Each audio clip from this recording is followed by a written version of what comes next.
back to A Better World. This is your host, Mitchell J. Rabin, and we're very glad you're joining us again today. Today we're going to have another very special show. We are on location here in Ashland, Oregon, with Jean Houston at her amazing home. It looks more like a museum, as you could probably imagine from Jean Houston. Jean is, as you all most likely know, is a visionary, a philosopher, a scholar par excellence. She is an extraordinary woman who is having, and has had for many years, decades actually, a major effect on the world in helping people on a personal level come to an understanding of their own potential possibility of growth as a human being, i.e. her book, The Potential Human.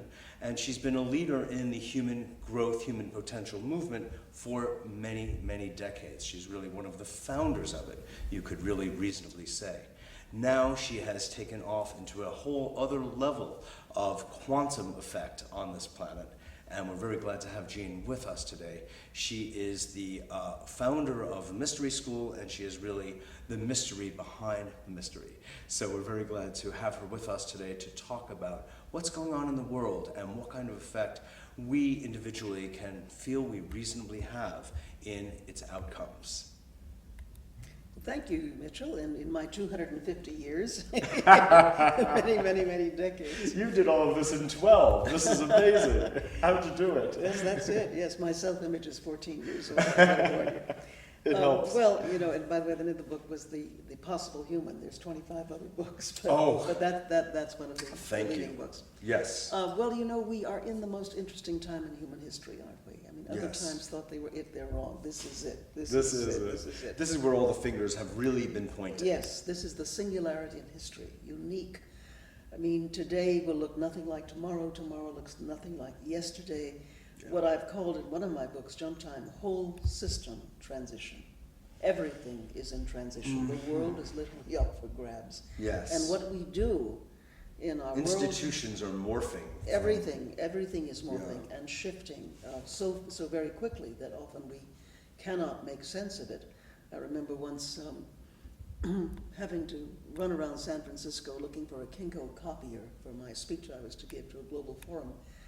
And the Bulgarian cab driver said, "It is so strange. Yesterday I was at the birth of my first child, and it was very messy and very beautiful, and maybe that's what's trying to happen in the world today, you know." Right. And it is that. We are in not only whole system shift, we are in a birthing situation. And what we do with our humanity in the next 10 or 15 years is going to make the difference as to whether we grow or die. And that's why, as you indicated, what I've done is bring all that 150 years of work in human potential. It wasn't supposed to sound like that. In human development to bear upon social change. So I created programs known as social artistry, bringing the passion, the focus, the intensity that an artist brings to his or her discipline. Yeah. But in this case, the same kind of focus and passion and training we then bring to the social canvas.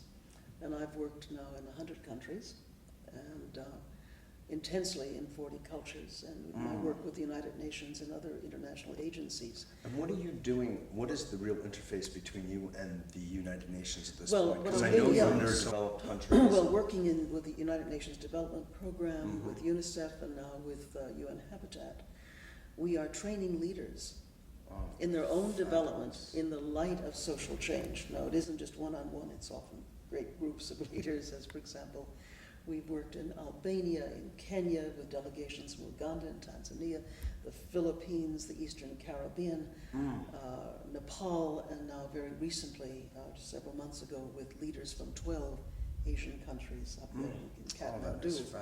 And this continues. But we find that most people, given the opportunity to re-envision the world that they want, given training, given commitment, given the passion for the possible, will find that they can think in new ways, they can be far more creative, much more expressive, have much more courage and compassion than they ever thought they could. And that's what we're doing. So many leaders the world over